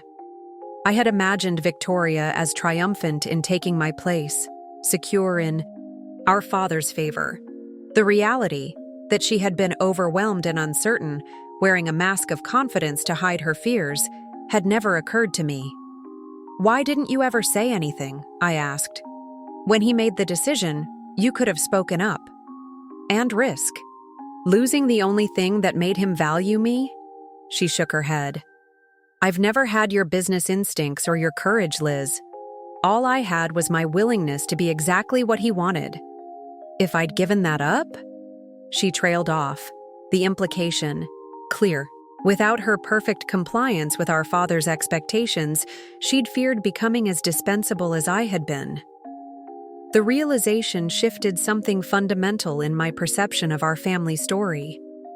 Victoria hadn't been the favored daughter because she was more worthy. She'd been chosen because she was more malleable. My independence, the very quality that had made me successful at Valence, had been my downfall in our father's eyes. Our dinner continued, the conversation flowing more easily than it had in years as layers of resentment and misunderstanding began to peel away. We discussed the company's future, compared notes on our separate professional journeys, and even cautiously revisited memories from our childhood, a time before competition and our father's expectations had driven a wedge between us. By the time dessert arrived, I had made my decision about the codicil. It wasn't a choice between reclaiming my inheritance or walking away from the Hamilton legacy entirely. There was a third path, one that honored both what I had built on, my own and the complicated truth of my family connections. "Victoria," I said, setting down my espresso cup, "there's something I need to tell you about Dad." I explained about the document, watching her face carefully as I described its contents and the circumstances under which I had discovered it. To her credit, she listened without interrupting, her expressions cycling through surprise, confusion, and finally, a complicated resignation. "He changed his mind," she said when I finished. "About both of us." I nodded. "It seems so. But legally, it doesn't matter unless it was filed properly," she pointed out, the pragmatic Hamilton in her asserting itself. "Without the lawyers having processed it." "It's just a piece of paper," I agreed. "A statement of intent, not a legally binding change." Victoria studied me intently. "So what are you planning to do with it?" It was the heart of the matter, the question that had been weighing on me since I'd read my father's words. In another time, I might have used the codicil as ammunition, as proof that I deserved what had been taken from me. Now it felt more like a responsibility than a victory. "I think," I said carefully, "that we have an opportunity to do things differently than Dad did. To make decisions based on what's right for the company and for each other, not out of pride or fear or old resentments." Victoria raised an eyebrow. "That sounds suspiciously like forgiveness." "Not quite," I admitted, "but maybe understanding. Dad made his choices, some good, some terrible, based on his own fears and experiences. We don't have to repeat his mistakes." "What are you suggesting specifically?" she asked, practical as always. "A partnership," I said simply. "Not just during this crisis, but going forward. You have insights into Hamilton Industries that I don't, and I have perspectives and skills the company needs. Together, we might actually be able to build something better than either of us could alone." "You'd come back?" Victoria looked genuinely surprised. "What about Valence?" "I'm not giving up Valence," I clarified. "But there's no reason the companies couldn't have a strategic alliance. Valence could lead Hamilton's modernization initiatives, with me serving on Hamilton's board to ensure alignment between the old and the new." Victoria considered this, turning the idea over in her mind with the careful analysis that characterized her at her best. "Dad would hate it," she said finally, a small smile playing at the corners of her mouth. "It's too unconventional, too collaborative, too reasonable." I laughed, surprised by her sudden flash of humor. "Probably. But I think he also might respect it, eventually. It preserves what's worth keeping in his legacy while fixing what was broken, including between us." She extended her hand across the table. "Partners, then?" I took it, feeling the weight of the moment. Not a simple reconciliation, but the beginning of a new chapter for both the Hamilton family and its business. Partners.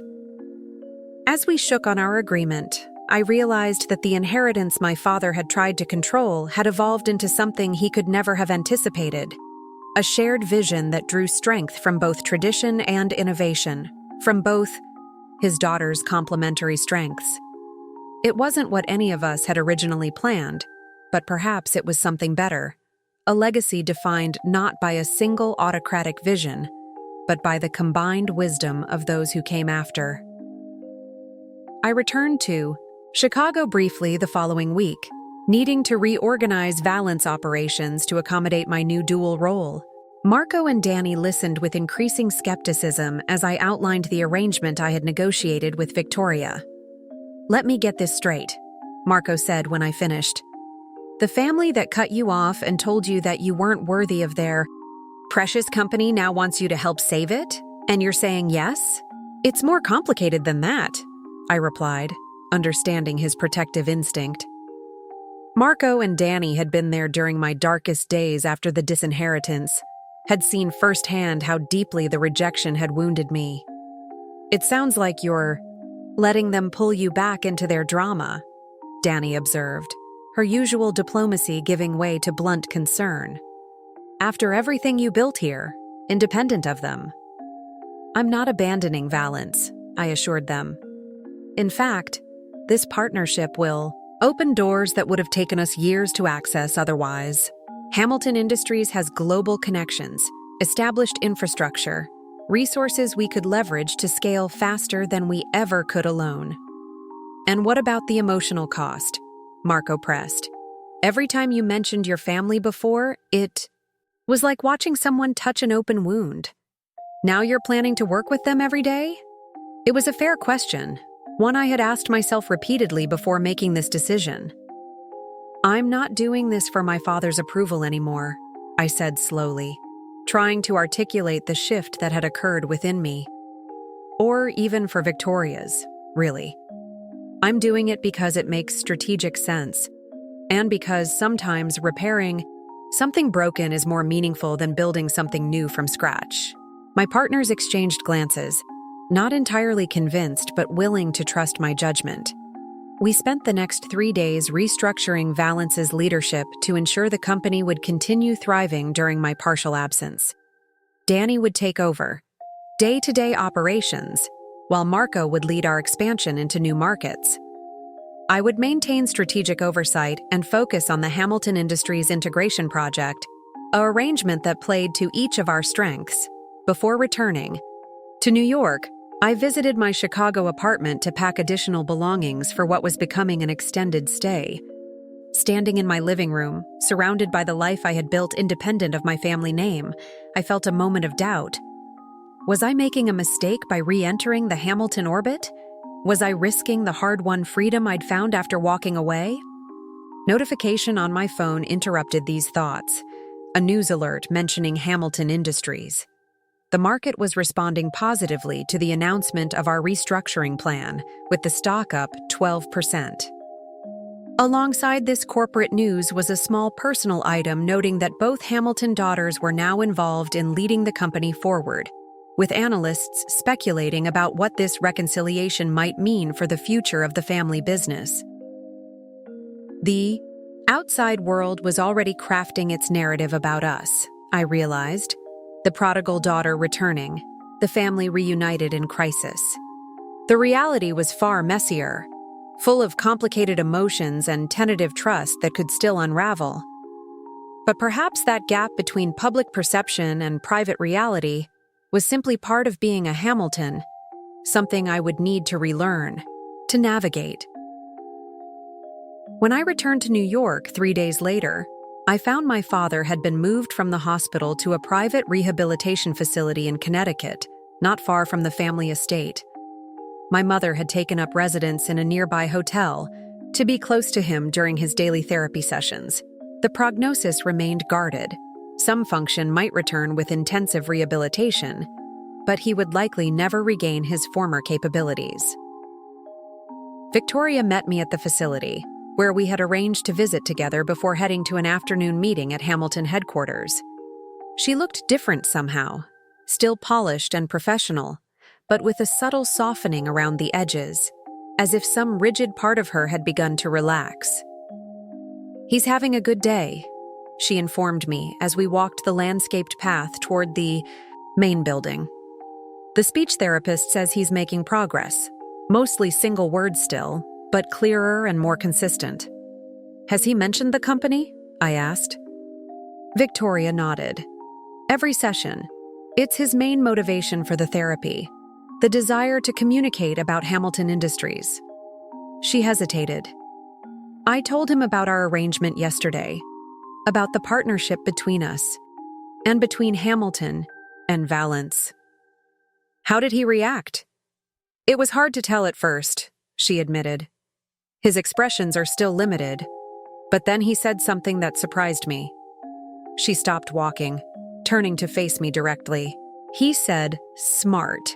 Just that one word, but the therapist thought he meant our plan was smart. I absorbed this, feeling a complex mix of emotions. After a lifetime of seeking my father's approval, I had finally earned a grudging acknowledgement of my business acumen, not through obedience to his vision, but by forging my own path and then returning on my own terms. The rehabilitation center was designed to resemble a luxury resort rather than a medical facility, with expansive grounds and tasteful architecture that disguised its clinical purpose. My father's suite overlooked a Japanese garden, the autumn leaves creating a tapestry of gold and crimson outside his windows. He was seated in a specialized wheelchair when we entered, a physical therapist just finishing a session with his affected left side. The man in that chair bore little resemblance to the imposing figure who had once commanded every room he entered. Richard Hamilton looked smaller somehow, diminished not just physically, but in the fundamental energy that had defined him. Yet when he turned and saw us, a spark of his old self flickered in his eyes. That sharp awareness that had made him such a formidable presence in the boardroom. Elizabeth, he said, the name clear despite his slowed speech. Victoria. The therapist excused herself, leaving us alone with our father. I approached his chair, noting the subtle improvements since my last visit. Better posture, more control of his facial expressions, a tablet with communication software positioned within reach of his functioning right hand. We have the board meeting this afternoon, Victoria explained, taking a seat beside him. The quarterly projections are looking better than expected. The restructuring is already showing positive results. He nodded slowly, his gaze moving between us with what seemed like appreciation, or perhaps simple acknowledgement that we were handling the crisis he could no longer manage. We wanted to update you on a few key decisions, I added, maintaining the professional tone that had always characterized our interactions. The Eastern Division reorganization is proceeding ahead of schedule, and we've identified 3 potential acquisition targets that align with our new strategic direction: smaller, more innovative companies that could complement our traditional strengths. My father's right hand moved to the tablet, his finger slowly tapping out a message that appeared on the screen. Costs? Victoria smiled slightly. Our father's obsession with the bottom line hadn't diminished with his physical capacity. The restructuring costs are within projections. The potential acquisitions would be structured to minimize immediate capital outlay, with performance-based payments spread over 3 years. Another laborious typing session. Elizabeth's idea? Yes, Victoria acknowledged without hesitation. The acquisition strategy is Liz's. My contribution was identifying which divisions could absorb the integration most effectively. He nodded again, then typed a longer message that took nearly a minute to complete.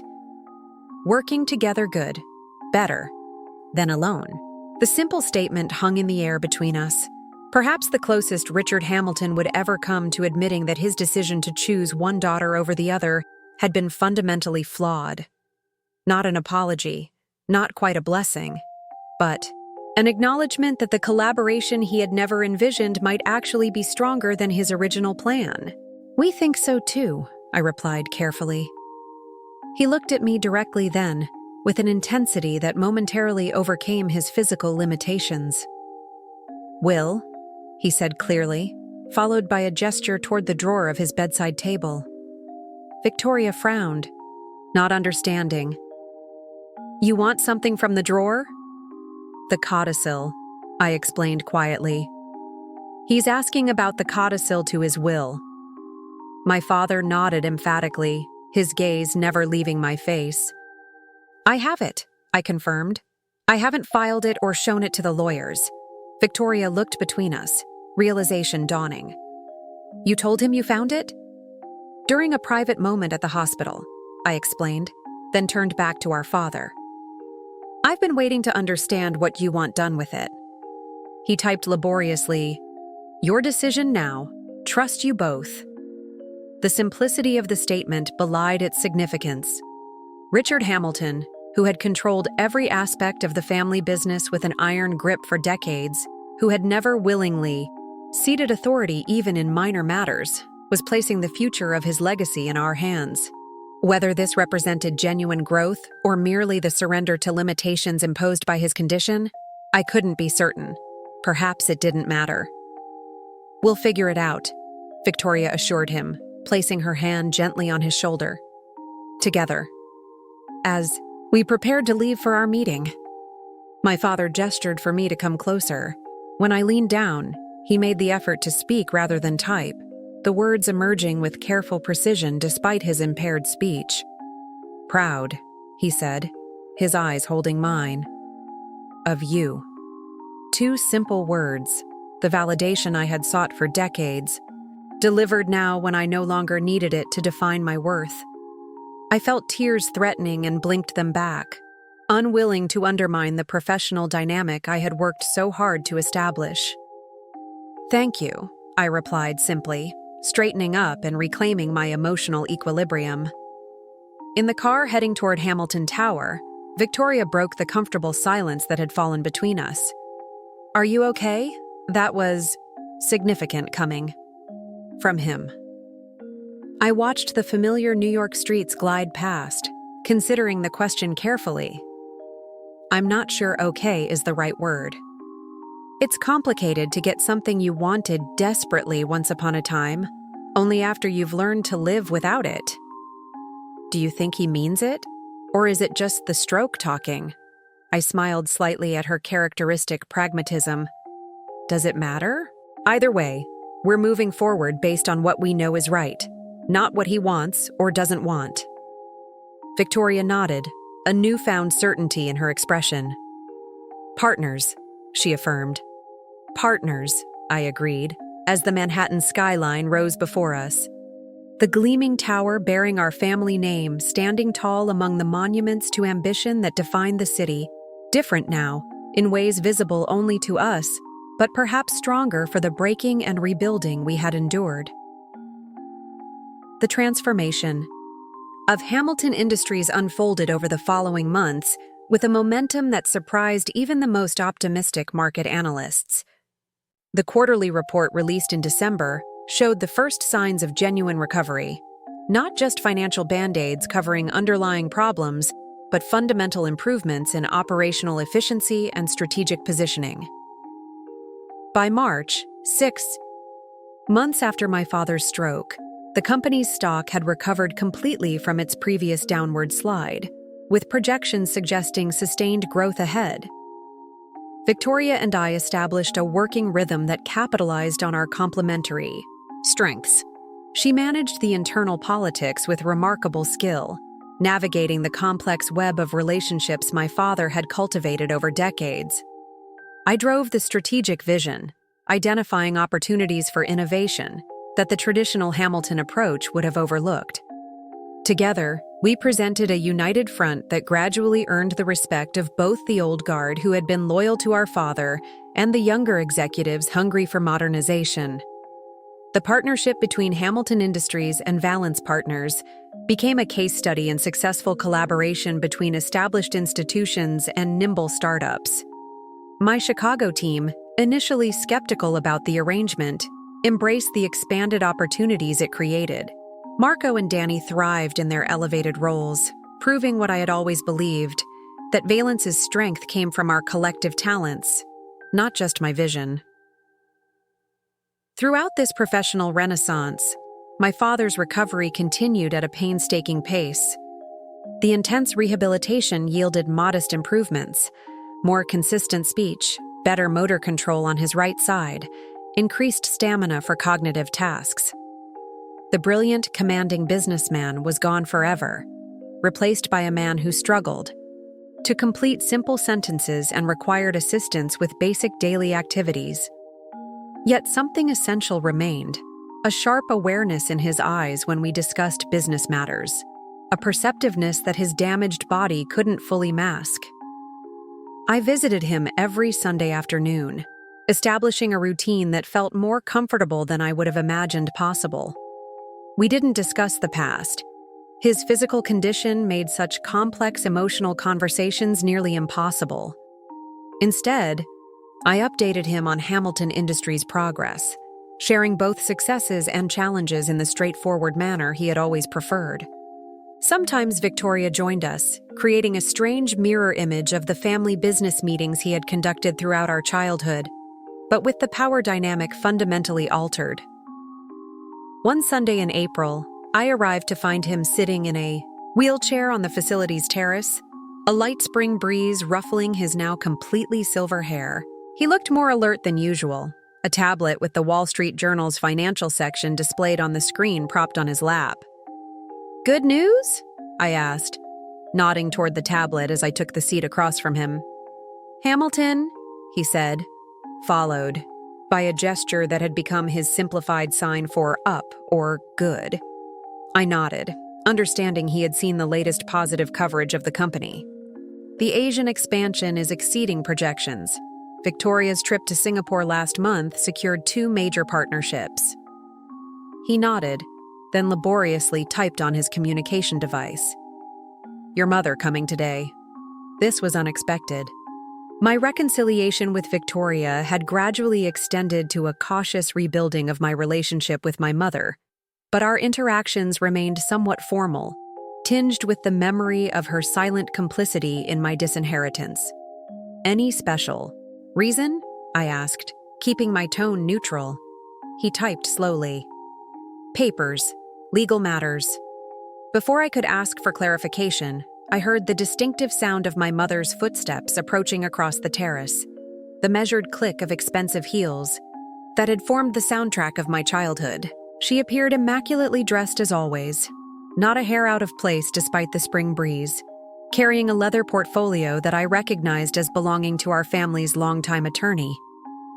"Elizabeth," she greeted me with a smile that seemed genuinely warm rather than merely polite. "I'm glad you're here. It saves making a separate appointment." "Appointment for what?" I asked, rising to accept her brief embrace. My mother settled into a chair, placing the portfolio on the small table between us. "Your father has been working with Mr. Calloway to put certain matters in order." She glanced at my father, who nodded for her to continue. "He wants to formalize the arrangements that you and Victoria have implemented informally." She withdrew several documents from the portfolio, each marked with color-coded tabs for signatures. "These establish the new corporate structure for Hamilton Industries, with both you and Victoria as co-chairs of the board, each maintaining your separate roles as well. Victoria as president of Hamilton and you as CEO of Valence, with the strategic partnership between companies formally codified." I studied my father's face, trying to read his expression. "Is this what you want?" He typed deliberately. "My decision. Long overdue." My mother continued, her voice taking on the practical tone she always used when discussing business matters. "There are also revisions to the estate planning. The previous arrangement has been superseded. Everything will be divided equally between you and Victoria." The formal reversal of my disinheritance should have felt momentous, a vindication after years of feeling judged and found wanting. Instead, it seemed almost anticlimactic, a legal acknowledgement of a reconciliation that had already occurred in more meaningful ways. "The lawyers would like the paperwork completed before the end of the quarter," my mother added, her tone suggesting this was simply another administrative task rather than a profound reshaping of our family legacy. I looked at the documents, then at my father, finding his gaze steady and clear despite his physical limitations. "Are you sure about this?" I asked quietly. "6 months ago, you had very different ideas about who should lead Hamilton Industries." He typed with deliberate precision, "6 months ago, I was wrong. Too proud to admit it." The simple acknowledgement, from a man who had built his reputation on never admitting error, struck me with unexpected force. My mother reached over and placed her hand on his, a gesture of support I had rarely witnessed between them. "Your father began the process of changing his will before his stroke," she said softly. "The codicil you found was just the beginning. He was planning to speak with you, to try to repair things." I absorbed this information, this glimpse into intentions that the stroke had interrupted. "Why didn't you tell me this sooner?" My mother looked down, an uncharacteristic display of discomfort. "I was ashamed of my part in what happened between you and your father. I should have spoken up when he made that decision about the inheritance. I knew it wasn't right, but you never contradicted him," I finished for her. "Not on important matters." She nodded, accepting the criticism without defense. "It was how our marriage worked for 40 years, but seeing you and Victoria these past months, working together as equals, supporting each other's strengths instead of competing, it's made me realize how much was lost because of that silence." My father typed again, the message appearing word by slow word. "Sign papers, make it official, move forward together." The pragmatic businessman to the end, reducing complex emotional reckonings to actionable items with deliverable outcomes. Yet behind the simplicity of the request, I sensed something more, a desire for resolution, for securing the future of both his company and his family before his diminished capacity could deteriorate further. I took the pen my mother offered, skimming the documents before signing my name beside the flagged tabs. With each signature, I felt a weight lifting, not because I had reclaimed my inheritance, but because I was finally free of the need for external validation that had driven so much of my life. As I returned the completed paperwork to my mother, my father made a visible effort to speak rather than type. "Proud," he said with careful enunciation, the single word carrying echoes of our earlier conversation, but expanded now to include not just my independent success, but the reconciliation we had achieved. "Thank you," I replied simply, accepting the sentiment at face value without needing to excavate the complicated history behind it.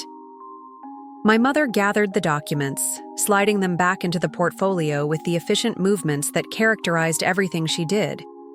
"I should get these to Mr. Calloway this afternoon," she said, standing. "Elizabeth, would you like to join me for dinner afterward? There's a new restaurant near the estate that Victoria mentioned you might enjoy." The invitation, casual, almost tentative, represented its own kind of reconciliation. My mother had never been demonstrative with her affection, expressing care through practical arrangements rather than emotional declarations. This dinner offer was her own version of an olive branch. "I'd like that," I said, surprised to find I genuinely meant it. As my mother leaned down to kiss my father's cheek in farewell, I caught a glimpse of something I had rarely observed in their long marriage. A moment of genuine tenderness, unguarded by the formal propriety that had always characterized their public interactions. In that brief exchange, I saw the partnership at the core of their relationship, imperfect but enduring, built on a foundation more complex than I had understood as their daughter. When she had gone, my father gestured toward the garden path, indicating he wanted to move from the terrace. I took the handles of his wheelchair, guiding him along the smooth stones toward the Japanese maple that had become his favorite spot in the rehabilitation center's grounds. The April sun filtered through the delicate new leaves, casting dappled shadows across his lap. "Hamilton's stronger now," he said with effort, looking up at me. "Because of you. And Victoria. Because we're working together," I corrected gently. "Neither of us could have done it alone." He nodded, accepting this amendment to his statement.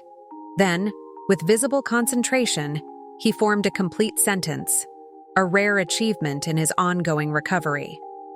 Never meant to lose you. The simple declaration hung in the air between us, neither quite an apology nor an explanation, but an acknowledgement of regret from a man who had spent his life avoiding such admissions. I placed my hand briefly on his shoulder, a gesture that communicated what words between us still could not, that some wounds, while never fully healed, could at least be acknowledged and set aside in service of moving forward. "You didn't lose me," I said finally. "I just found myself first." 2 years passed with remarkable swiftness, each season bringing new developments for both Hamilton Industries and my personal journey. The dual leadership structure Victoria and I had established evolved from an emergency response into a sustainable model that industry publications began citing as an innovative approach to family business succession. The initial skepticism from board members and longtime executives gave way to grudging respect and eventually genuine appreciation for how our complementary skills had rejuvenated a company many had privately written off as past its prime. My father continued his slow rehabilitation, eventually moving back to the family estate where a wing had been converted to accommodate his needs. He would never return to the boardroom or command a meeting with his former authority, but he found a new role as an advisor, his experience and institutional knowledge becoming valuable resources rather than controlling directives. The transformation, from autocratic leader to supportive counselor, wasn't always smooth, but it revealed dimensions of my father I had never glimpsed during his years of power. On a bright October morning, almost exactly 3 years after I had walked out of my father's study, believing I had been permanently excised from the Hamilton legacy, I found myself standing on the estate's expansive back terrace, coffee in hand, watching the autumn sun illuminate the gardens my grandmother had designed decades earlier. The annual Hamilton Industries Leadership Retreat was taking place at the estate, combining tradition with the new approaches Victoria and I had implemented. "There you are?" Victoria's voice came from behind me. "The innovation team is ready with their presentation whenever you are." I turned to find my sister looking polished as always in a tailored pantsuit, tablet in hand, the very image of the corporate executive she had been groomed to become. Yet the rigid perfection that had once characterized her appearance had softened around the edges. She smiled more easily now, laughed more readily, as if the burden of being Richard Hamilton's hand-picked successor had finally lifted enough to allow her authentic self to emerge. "I'll be there in a minute," I promised, just taking a moment to appreciate the view. Victoria nodded, moving to stand beside me at the terrace railing. "It is beautiful. I never really noticed before." "Too busy trying to be perfect?"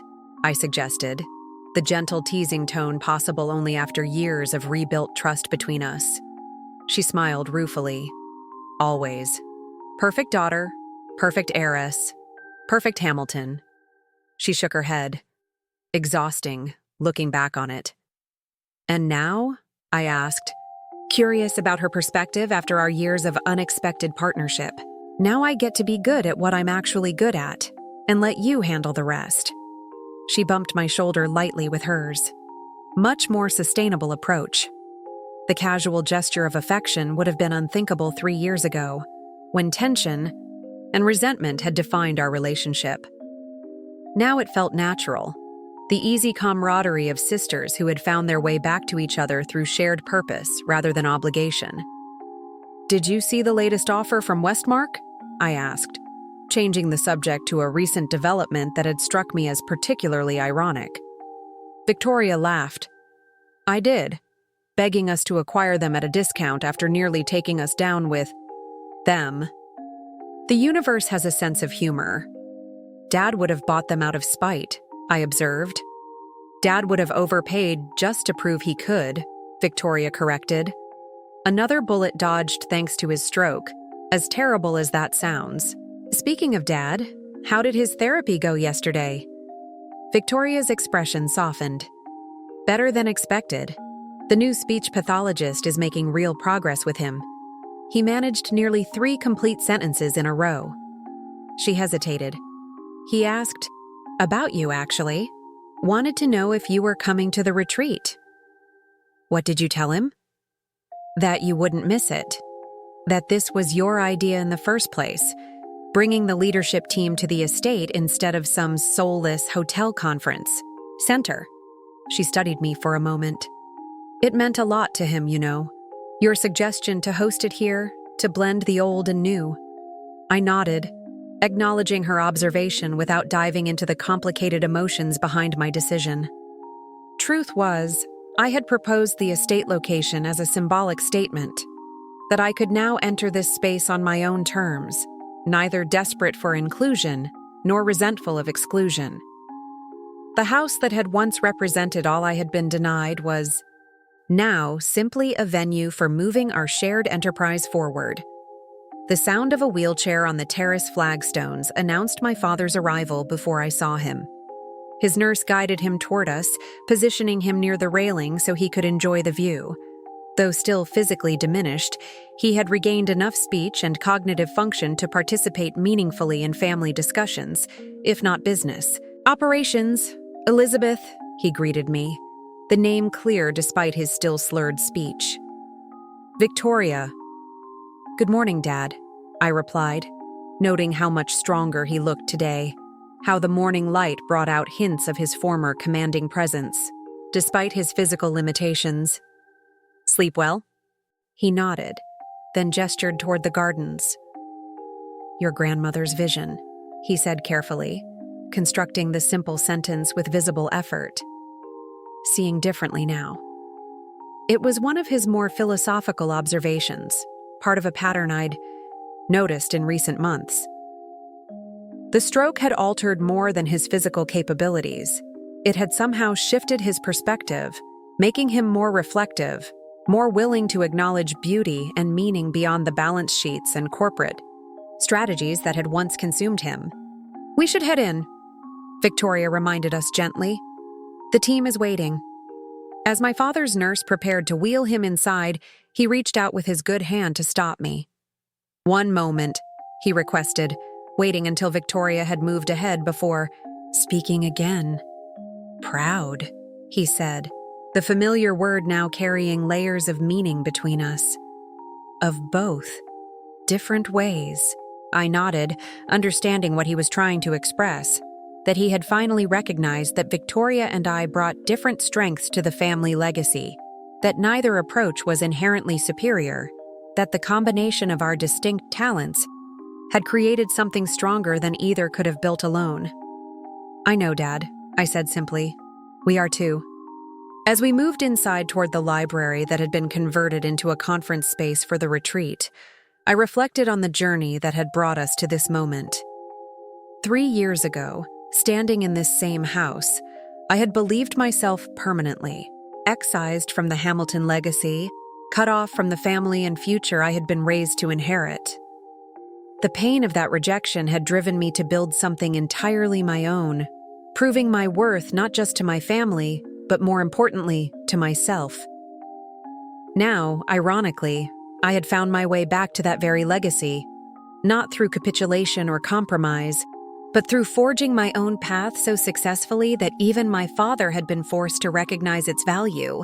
The inheritance he had once wielded as both carrot and stick had been transformed into something neither of us had envisioned, a shared enterprise built on mutual respect rather than patriarchal authority. As we entered the library, where the leadership team waited expectantly, I caught sight of the old family portrait hanging above the fireplace. My father standing tall and imposing, my mother elegant beside him, Victoria and I perfectly posed in matching dresses. That frozen image of the family we had once been contrasted sharply with who we had become. Not the perfect, unified entity my father had demanded, but something more complex, more resilient, and ultimately more genuine. The will that had once seemed so important, the legal document that would determine who was worthy of the Hamilton name, had become almost an afterthought. The true inheritance had revealed itself to be something no legal paper could convey: the capacity to learn from the past without being bound by it, to build something new while honoring what came before, to find strength in the very independence that had once made me an outsider.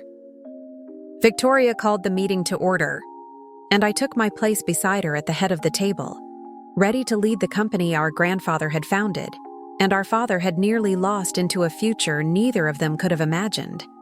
One where the Hamilton legacy continued not through rigid adherence to tradition, but through thoughtful evolution, guided by two very different daughters who had finally discovered that their differences were, in fact, their greatest asset.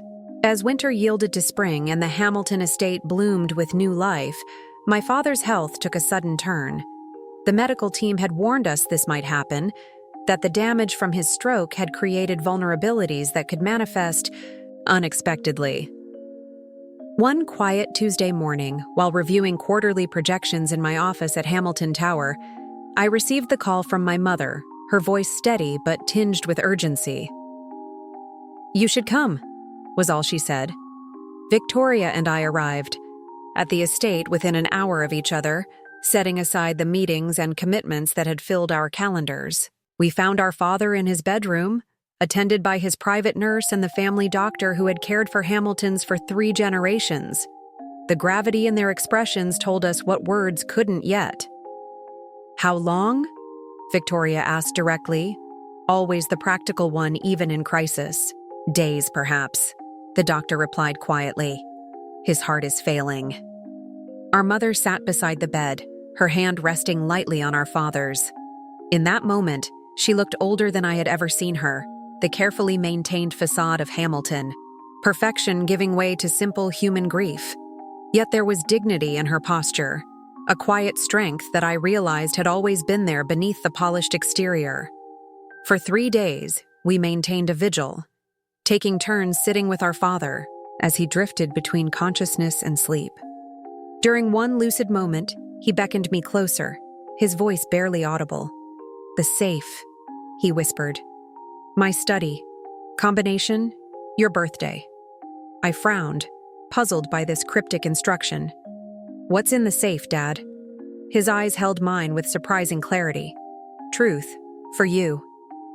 That night, after everyone else had retired, I made my way to my father's study, a room I had avoided during my visits to the estate, too laden with memories of that final confrontation 3 years ago. The safe was concealed behind a panel, beside the fireplace, a security feature I had known about since childhood, but never had reason to access. My birthday, August 17th, translated to 8:17 on the combination dial.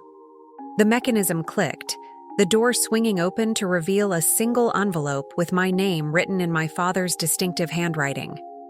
It looked aged, the paper yellowed slightly at the edges. With trembling fingers, I opened it. Inside was a letter dated 20 years earlier, when I was just 8 years old. It began simply, "To my daughter Elizabeth, to be read when I am gone." What followed was a revelation I could never have anticipated. My father wrote of seeing in me, even as a child, the same driving ambition and independence that had characterized his early years, traits that had nearly ruined him before my grandfather intervened. He described his fear that I would make his same mistakes, take the same reckless risks that had almost destroyed everything his father had built. I resolved to temper these qualities in you, he wrote, to channel your independence into something constructive rather than destructive. Perhaps I have been too harsh, too controlling.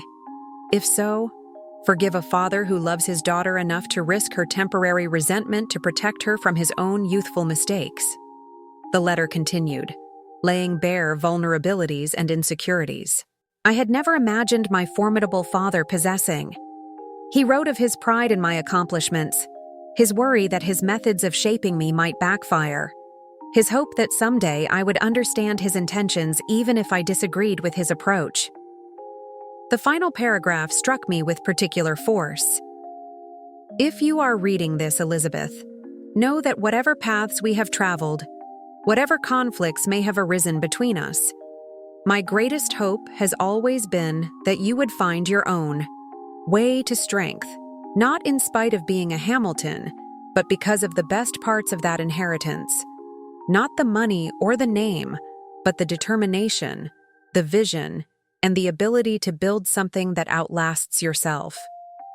I sat in my father's chair until dawn broke, the letter in my hands, tears occasionally sliding down my cheeks. Not tears of sorrow exactly, nor of regret, but of recognition, of seeing clearly for the first time the complicated, flawed, well-intentioned man behind the stern patriarch I had alternately idolized and resented. My father died peacefully. The following evening, Victoria and I flanking our mother at his bedside as he took his final breaths. The corporate world noted his passing with the expected tributes, articles detailing his business achievements, his bold acquisitions, his transformation of a modest family company into a global enterprise. But these public eulogies captured only the outline of the man, not the complex reality I had finally glimpsed through his letter. At the memorial service, the old Hamilton chapel filled with business associates, social connections, and political figures, all the expected attendees. When a man of Richard Hamilton's stature passes, Victoria delivered a flawless eulogy, striking the perfect balance between personal remembrance and acknowledgement of our father's public legacy. When it was my turn to speak, I brought not just prepared remarks, but the letter, now safely preserved, in a folder. I didn't read it in its entirety. Some parts remained too personal, too raw for public sharing. But I spoke of what I had learned from it, that parental love takes many forms, not all of them easy to recognize, that the strongest legacies are those that evolve rather than calcify. That understanding can come even after forgiveness. My father's greatest gift to me, I concluded, looking out at the assembled mourners but speaking truly to myself, wasn't wealth or position or even the Hamilton name. It was the challenge to become fully myself, to build something of my own before returning to help rebuild what came before. In that journey, I discovered that inheritance isn't something you simply receive. It's something you earn, something you reinterpret, and ultimately, something you pass on, transformed by your own vision. As I stepped down from the pulpit, Victoria squeezed my hand, a silent acknowledgement of the truth we had both discovered, that in losing our father, we had finally found the legacy he had truly wanted for us all along.